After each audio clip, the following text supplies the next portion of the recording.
Саламатсыздар ма 4-ші сынып оқушылары? Здравствуйте, 4 класс. Бүгінгі сабағымызды бастаймыз. Начинаем сегодняшний урок. Пишем сегодняшнее число на казахском языке.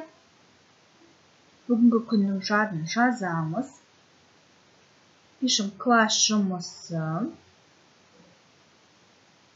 Сегодня у нас урок повторения.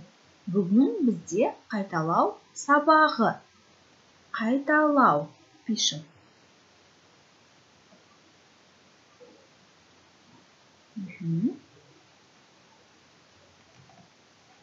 Енді сендер балалар бір аптаға жоспар құра аласыңдар, сөйлемнің мағынасын ажырата аласыңдар, мамандық атауларын білесіңдер, болашақ жоспарың туралы жаза аласыңдар.